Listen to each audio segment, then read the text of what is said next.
All right, let's hear from the skipper, Buck Showalter, in following the Orioles' 4-2 win. Was it cold up there? Kind of out in the. It was a little. Wasn't too bad. That was pregame. Yeah. That was fun. What do you got? How impressed were you with Jake today? How frustrated? Impressed. Oh. I didn't know if I'd have 55 in my hearing, because I thought I'd stepped into a different game. He was really good. He pitched maybe a little better than he did last year in the kind of same venue, but I thought he kept his emotions under control, which is always a challenge with everybody, and trusted his fastball. Still the best pitch. I think all the pitchers will tell you that that start time a little bit of a challenge, but for hitters, but he commanded all his pitches. Didn't throw a whole lot of changeups, but had two speeds and two depths with the two breaking balls, the curveball and the slider. But made a lot of good pitches. What does it say about him to go from the elbow surgery and everything else to be able to perform that way on opening Well, it's day? one thing I told the players yesterday after our workout. They've done so many things to get to this point. Now just trust yourself and go do it. They've worked so hard. There's a lot of guys, whether it be Nicky, whether it be Brian Mattis, I can go right on down the line. Now you put yourself in a position to have, reap the benefits of that hard work. And you don't have that doubt in the back of your mind that I do enough. And that's Jake, did that. And we're getting reports and talking to the rehab. It's one of the best people they've had going through that. I wish they were all as patients like that. So, he had a real vision about what he wanted to get done all season, and you can see it in his face how happy he is with the way, his arms are working right now. Well, given everything that happened with Markakis and the rehab back, how nice was that to see on, I think, the second pitch? Well, I know what time Nicky's going to be getting to spring training next year. I can tell you that. It'll be real late, but it's very apropos, that the two guys that really had some challenges and all. And let's keep in mind why Nick had that problem. Nick had that problem because of the way he plays the game, and because of constant pounding and the diving and things that he does to separate himself from most right fielders. So, Jake really probably pitched a couple of times towards the end there he shouldn't have. But both these guys, this game has a way of giving back to you if you're true to it. And it makes me feel good to have two guys today get something back for what they put into it. During spring training, Jake had said that he really was looking forward to pitching on opening day. That he wanted the assignment. Do you see a guy? I didn't read that, did he? No. Do you see a guy that really wants to be, likes the attention, likes the pressure of being the number one guy? I don't know if the attention. I think he likes the responsibility for his team. Some guys, certain guys kind of shy away from the ball with 3 or 4 seconds left in a game.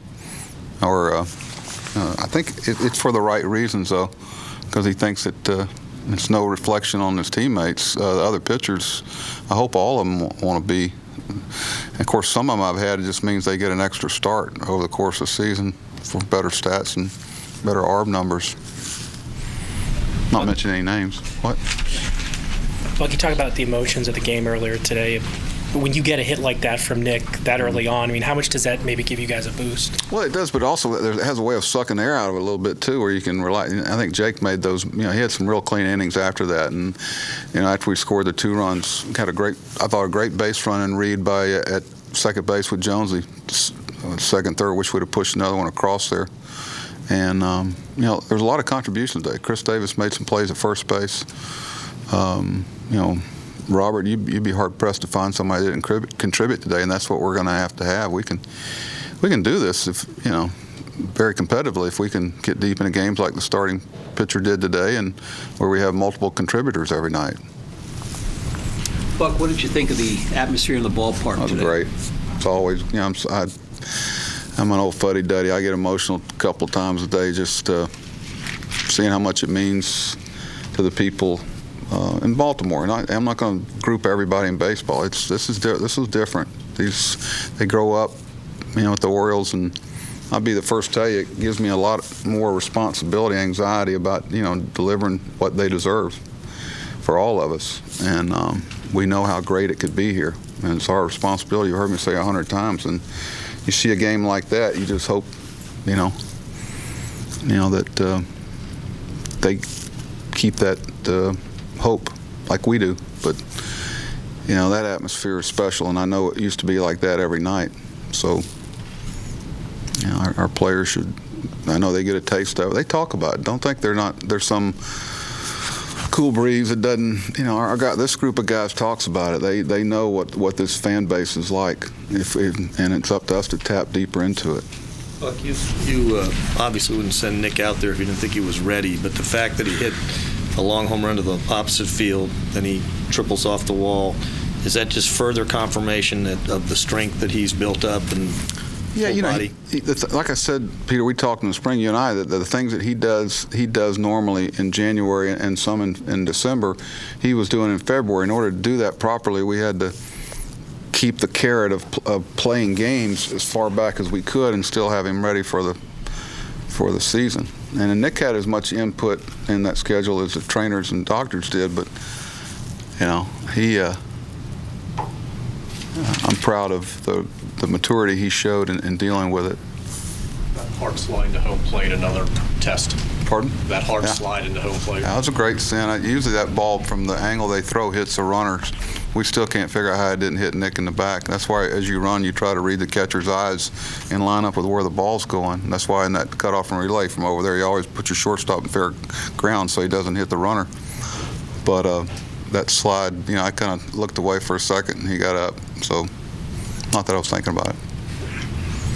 Buck, how about the defense by Arrieta early? He had like 4 assists. Yeah, it's a good point. He got off the mound good, barehanded. His clock was good. There wasn't a lot of anxiety. Even the double play he turned.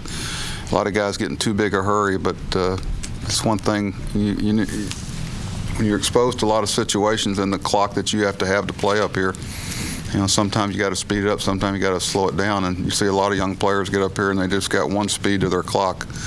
But to know when you got to hurry and when you don't is important, and he impacted the game defensively too, and actually held some runners that may not have in the past by some things that he's committed himself to holding runners. And how about Chris Davis on the play where he stretched out? Yeah, it's a good play, really good play. It's a timing play too. You got to time it where you're getting to the ball at the same time your foot's getting ready to come off the bag.